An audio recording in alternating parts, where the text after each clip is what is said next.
रात का वक्त था, सर्दियों की कड़ाके की ठंड और हवा में एक अजीब सी गंध। विकास को अपने ऑफिस से एक असामान्य काम सौंपा गया था। उसे एक पुराने मामले से जुड़े एक वीरान गांव निगमपुर जाना था। वहां एक पुराना स्कूल था जो 15 साल से बंद पड़ा था। स्कूल में एक बार भयानक घटना हुई थी, जिसके बाद इसे हमेशा के लिए बंद कर दिया गया था। विकास के पास सिर्फ इतना निर्देश था: 1. स्कूल की पूरी इमारत का निरीक्षण करो। 2. देखो क्या उसे किसी और उद्देश्य के लिए इस्तेमाल किया जा सकता है। विकास जब गांव पहुंचा तो वहां का माहौल पूरी तरह से खामोश था। ऐसा लगता था जैसे कोई अनचाही निगाहें उसे हर कदम पर देख रही थी। गांव के लोग उससे बचते हुए नजर आ रहे थे। उसने गांव के एक चाय वाले से स्कूल का रास्ता पूछा। चाय वाला उसे घूरता रहा और बोला, बाबू, उस स्कूल में मत जाओ। वहां जो गया वो वापस नहीं लौटा। विकास हंसा। डरने की बात नहीं, मैं यहां सिर्फ काम के लिए आया हूं। लेकिन चाय वाले की आखिरी बात ने उसे सोचने पर मजबूर कर दिया। अगर रात हुई और तुमने वहां कदम रखा तो तुम्हारी परछाई भी वापस नहीं लौटेगी। शाम होने तक विकास स्कूल के गेट पर पहुंचा।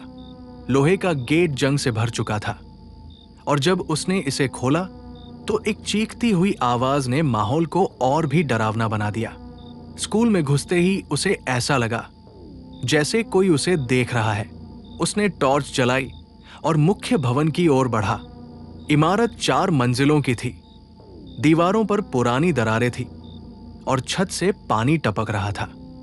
फर्श पर गिरे कांच के टुकड़े और फटे हुए पोस्टर पड़े थे। एक पोस्टर पर लिखा था, वार्षिक समारोह कक्षा 9A की प्रस्तुति। नीचे कुछ नाम थे, जिनमें एक नाम मोटे अक्षरों में लिखा था, संजना मलिक। मुख्य ऑफिस में विकास को कुछ पुरानी फाइलें मिली। उनमें से एक फाइल पर बड़े अक्षरों में लिखा था, हादसा 15 मार्च 2010। उसने फाइल खोली। उसमें लिखा था, संजना मलिक कक्षा 9A वार्षिक समारोह के दिन गायब हो गई थी। आखिरी बार उसे स्कूल की 4थी मंजिल पर देखा गया था। घटना के बाद पूरे स्कूल में दहशत फैल गई। शिक्षक, छात्र और स्टाफ सबने अजीब अनुभव किए। अंततः स्कूल बंद करना पड़ा। जैसे ही विकास ने फाइल पढ़ना शुरू किया, अचानक एक तेज आवाज हुई। ऐसा लगा जैसे कोई ऊपर की मंजिल पर दरवाजे को जोर से पटक रहा हो। वो डरते डरते 4थी मंजिल की ओर बढ़ा। 4थी मंजिल की सीढ़ियां टूटी हुई थी। वहां घुप अंधेरा था। जैसे ही वो ऊपर पहुंचा, उसकी टॉर्च की रोशनी अचानक बंद हो गई। अब वहां सिर्फ सन्नाटा और विकास की तेज धड़कनें थी। उसने अपना मोबाइल निकाला और फ्लैश ऑन किया। 4थी मंजिल पर एक बड़ा हॉल था। फर्श पर खून के पुराने धब्बे थे। कमरे के बीचों बीच एक टूटी हुई कुर्सी थी और उसके पास कुछ जल चुके कागज। तभी उसे एक कोने से किसी के रोने की आवाज सुनाई दी। उसने साहस जुटाया और आवाज की ओर बढ़ा। वहां एक पुरानी वर्दी पड़ी हुई थी जिस पर संजना मलिक का नाम लिखा हुआ था। अचानक हॉल के दरवाजे अपने आप बंद हो गए। विकास तेजी से पीछे मुड़ा। कौन है? उसने चिल्लाया, लेकिन जवाब में सिर्फ खामोशी थी। वहां नेटवर्क काम नहीं कर रहा था। लेकिन जैसे ही उसने बाहर निकलने की कोशिश की, उसके फोन की स्क्रीन पर एक अनजान नंबर से कॉल आई। कांपते हुए उसने कॉल रिसीव की। तुम यहाँ क्यों आओ? विकास के गले से आवाज नहीं निकली। संजना को ढूंढना बंद करो। वो यही है और अब तुम भी यही रहोगे। फोन कट गया। वो बेतहाशा भागने लगा। लेकिन जैसे ही वो दरवाजे के करीब पहुंचा, उसे लगा कोई उसकी टॉर्च छीनने की कोशिश कर रहा है। उसने पीछे देखा, लेकिन वहां कुछ नहीं था। जैसे तैसे वो मुख्य गेट तक पहुंचा, लेकिन गेट बंद था। उसने उसे जोर से खोलने की कोशिश की, लेकिन वो हिल भी नहीं रहा था। तभी स्कूल के अंदर रोशनी जलने लगी। हर खिड़की से हल्की रोशनी बाहर आ रही थी। और फिर उसने देखा, स्कूल की खिड़की में एक परछाई खड़ी थी। उसकी आंखें सीधे विकास पर थी।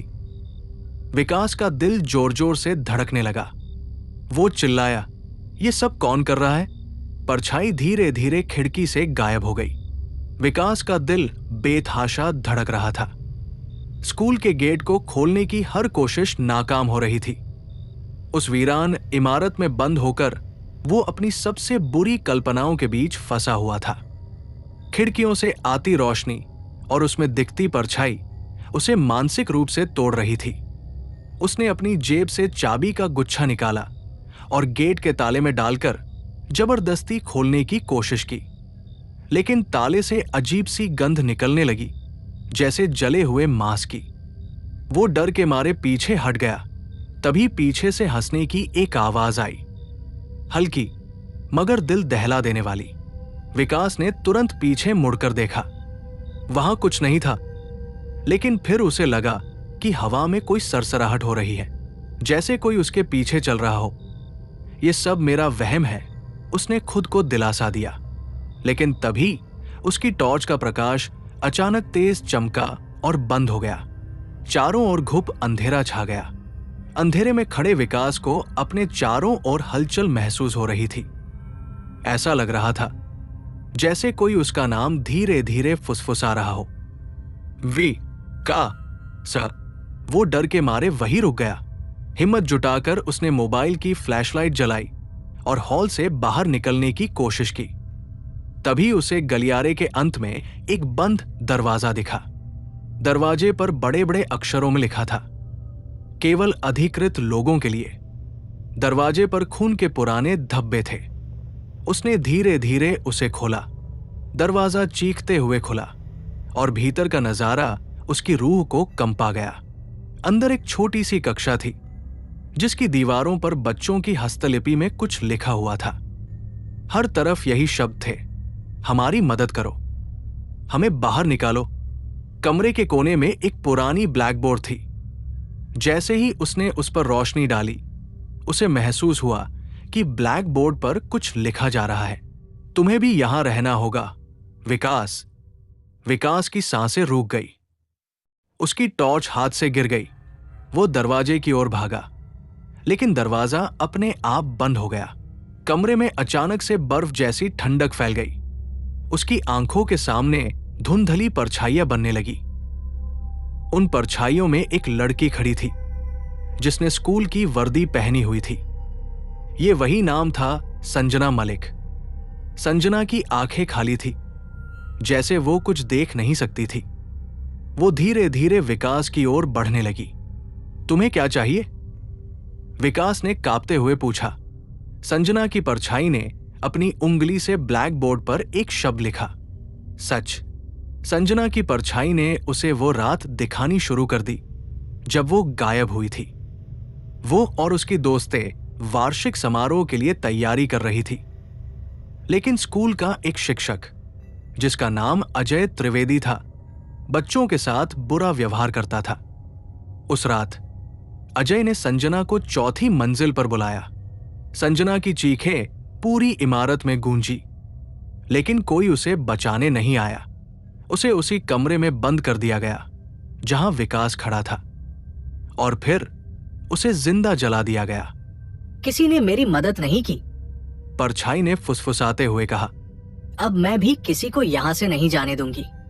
विकास ने महसूस किया कि वो इस जगह से तभी बच सकता है जब वो स्कूल के राज को दुनिया के सामने लाए। उसने मोबाइल निकाला और कमरे की हर चीज की फोटो खींचनी शुरू कर दी, लेकिन जैसे ही उसने तस्वीर खींचनी शुरू की, परछाइयों ने उसे घेर लिया।